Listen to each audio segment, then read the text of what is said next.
बहराइच में बीती शाम दुर्गा मूर्ति विसर्जन के दौरान बवाल हो गया। इस घटना में एक युवक की जान तक चली गई, जबकि कई लोग चोटिल हो गए। घटना के बाद गुस्साए भीड़ ने तोड़फोड़ और आगजनी शुरू कर दी।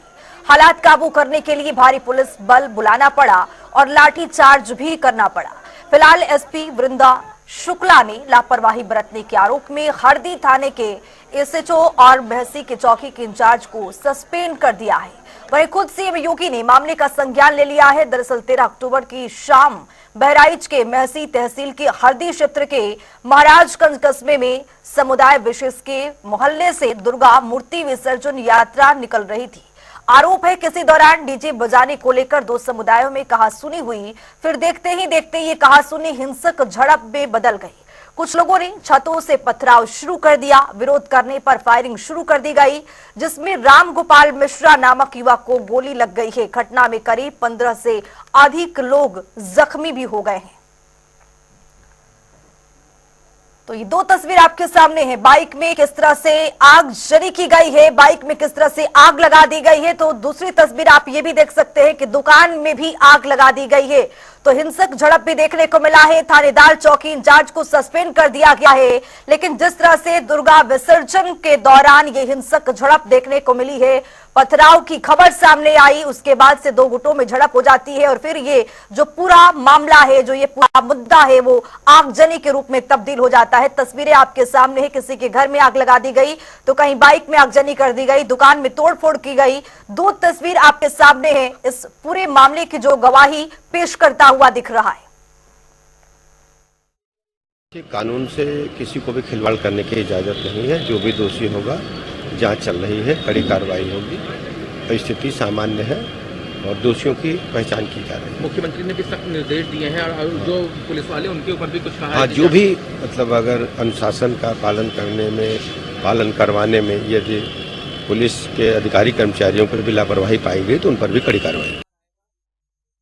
देखिए, पहले तो मैं घटना की निंदा करता हूं और निश्चित रूप से इसमें जो दोषी उनके ऊपर कार्रवाई होनी चाहिए। मैं मुख्यमंत्री जी को धन्यवाद दूंगा कि ऐसे मामले में को सीधे संज्ञान लेते हैं और तत्काल कार्रवाई के लिए निर्देशित करते हैं और जांच में जो दोषी पाया जाता है वो कितनों रसूखदार उसके खिलाफ कार्रवाई हो और ऐसी घटनाएं आगे न घटना उस पर भी कदम उठाएगा और निश्चित रूप से दोषियों पर कड़ी कार्रवाई होगी।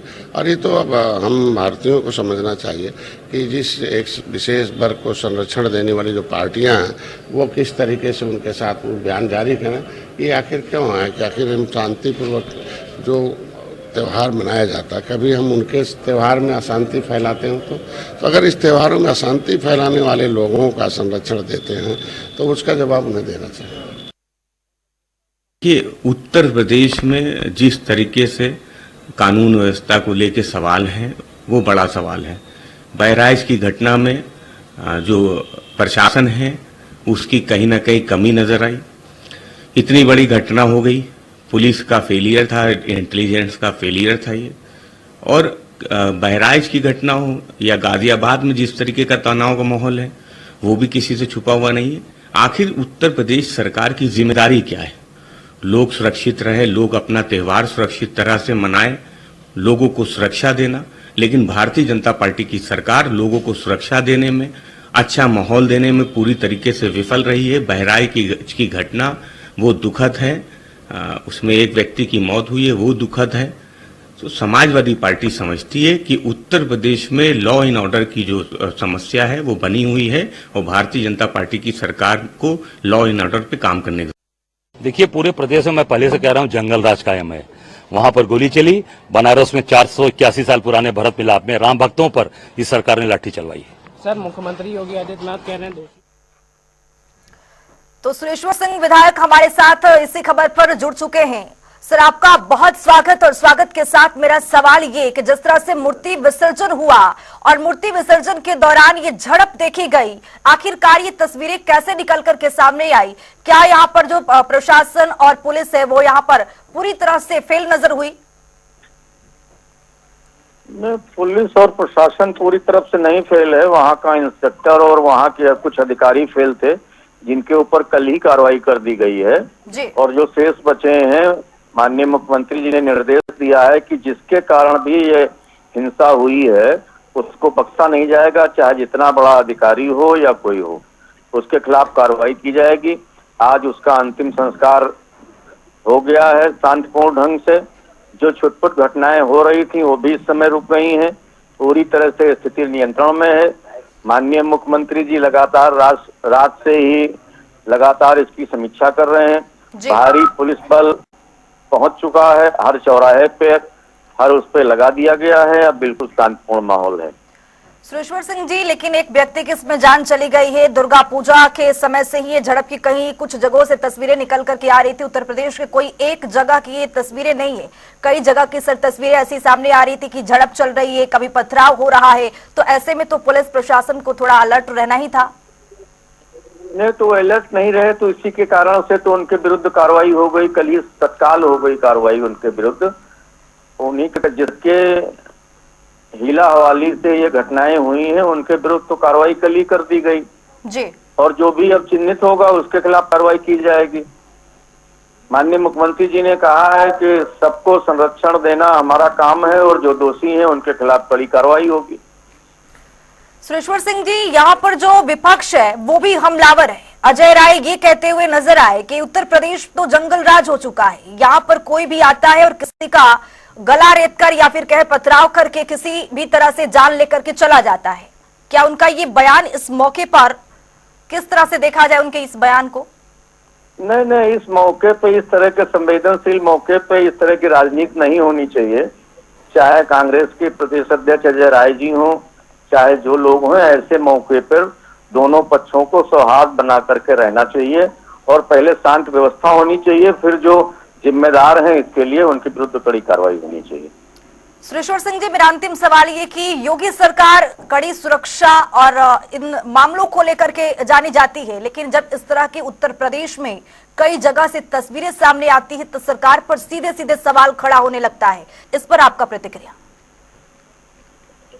नहीं, योगी जी के राज में आप किसी भी सरकार से तुलना कर सकते हैं कि योगी जी के राज में और लोगों के राज में कितने दंगे हुए हैं, वो ना के बराबर योगी जी के राज में होगा। जीरो टॉलरेंस है योगी जी के राज में।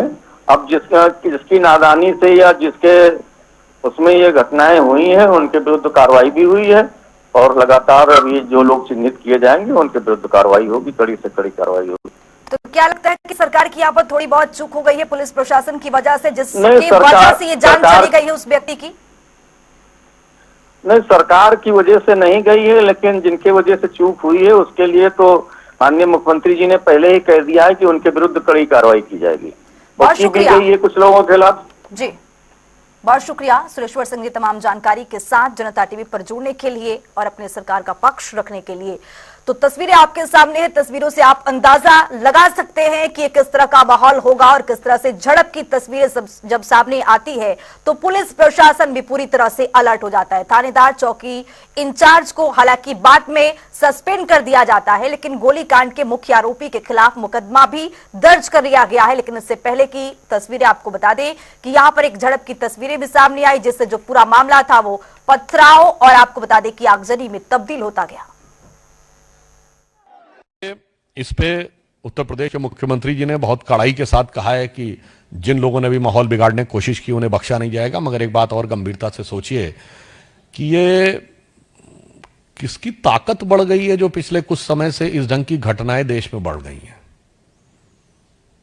ये मैं देश के विचार के लिए सोचता हूं। जो लोग कहते थे ना कि पिछले कुछ महीने से कुछ ताकत बढ़ गई, कुछ शक्तियों की, ये कौन सी शक्तियां थी जिनकी ताकत बढ़ी है? ये कौन सी शक्तियां हैं जो भारत को कमजोर करना चाहती हैं? आर्थिक आधार पर भी, सामाजिक आधार पर भी, सांस्कृतिक आधार पर भी। ये सब कहीं ना कहीं उन्हीं शक्तियों के टूल बने हुए हैं जो ये घटनाएं हैं। और फिर मैं दर्शकों से कह रहा हूं, मैं सारे देश से अब विचार करने के लिए कह रहा हूं कि पिछले 4 महीने में ऐसी घटनाएं क्यों हो रही हैं। कहीं कोई ईमेल आ जाता है कि ऐसा कुछ होने वाला है, कहीं पर रेल की पटरियों के ऊपर कुछ हो रहा है, कहीं पथराव हो रहा है। इनको अलग अलग घटनाओं के रूप में मत देखिए, इन्हें समेकित रूप में इंटीग्रेटेड फॉर्म में देखिए, तो भारत के खिलाफ होने वाले षड्यंत्र को आप बेहतर समझ सकेंगे।